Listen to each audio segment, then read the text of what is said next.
I've got some good news and I've got some bad news. We're going to start with the bad news. We're going to get it out of the way. Your morning cup of coffee is more than likely leaching forever chemicals and microplastics into your body every single day. All right, I know that that was a drag and I got the bad news out of the way. What we're going to do in this video is I'm going to tell you how you can stop that. Some simple swaps that you can make to reduce the amount of microplastic exposure that you're getting from your coffee. And I will tell you, coffee is a big source of forever chemical exposure. I'm going to break that down for you today and tell you some easy swaps that you can do starting this week. Now, I got to tell you, this was not an easy process for me because I love my morning coffee and mid-morning coffee and afternoon coffee as much as the next person. But I'm going to show you today where you're getting those into your body and what you can do to fix it. All right, let's start with these magical little guys right here, okay? Bad news is these are plastic, all right? So as you get into your journey, one easy way to think about this is one, if it's made of plastic, the probability that it's leaking some particles into whatever you're consuming is high, all right? The probability of that gets even higher if we're passing hot liquid or contents through that plastic, which is precisely what we're doing with K-cups, right? Now, the good news is this is a very easy swap to make. On Amazon, they actually sell these stainless steel pods that you can just fill with your own grounds. So it's an easy swap. It's actually a lot cheaper too because you're not spending quite so much on these individual one-time use plastics.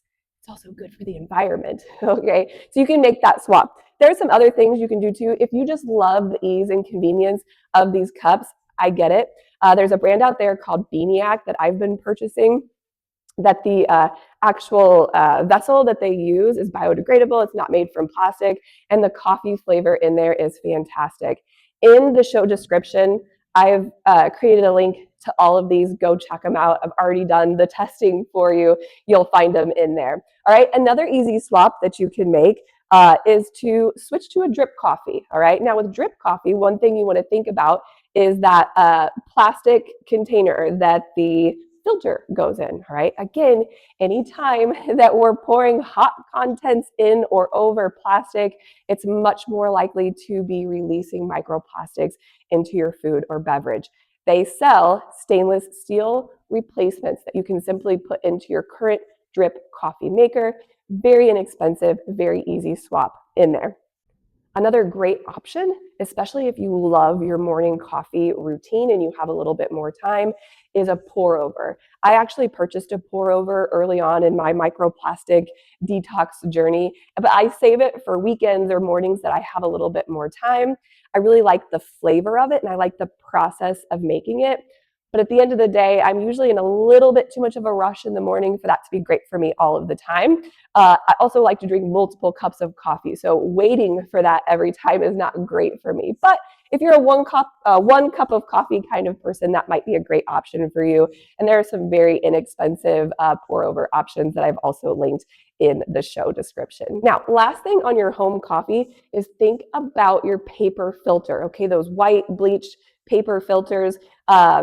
Again, if you are working with something in your routine that is made from paper, but it doesn't disintegrate or melt whenever you heat it up with hot liquid, it's probably got something added to it that's helping it maintain its integrity. Okay, so, and again, this is going to be a bummer. I was surprised when I found out too, those paper coffee filters, those white paper coffee filters, often contain forever chemicals that help keep them from breaking down as that water is dripping through it. But the good news is there's some easy swaps there too. They sell reusable filters that are cotton. I've made a link to those below. Also, you can actually just buy a filter bin that's stainless steel. And that at the end of each use, at the end of the day, you just shake it off in the trash can, give it a rinse in the sink, and you're ready to go for the next day. Easy swaps that are going to make a big impact on your microplastic exposure.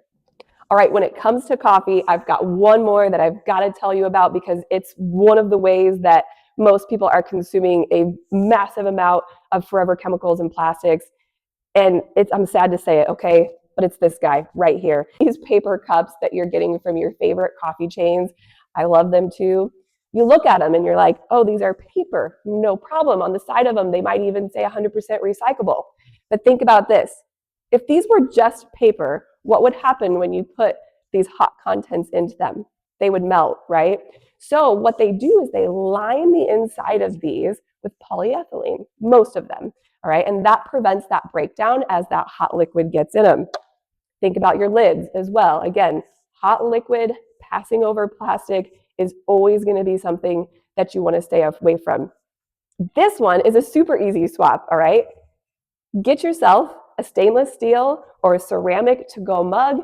You're going to bring this into your favorite coffee shop, or if you tell them in advance, if you're going around the little drive-through circle, they'll pour your coffee straight into this. It's going to stay hot longer, and sometimes some of these chain places I have found over the past 6 months will give you a little bit of discount on your coffee too, because they're saving on your supplies. Very easy swap. If you don't have one of these yet, check out our top 100 replace plastic picks. We've got some great picks in there for you that you can get on today. If you loved learning about this today, follow along with me. I'm kind of in the middle of my microplastic detox journey. I'm learning all kinds of great just information that I'm going to share with you on here. I'm also going to share with you some swaps that I make that work really well, maybe some swaps that I found that don't work great, and we can go through this detox journey together.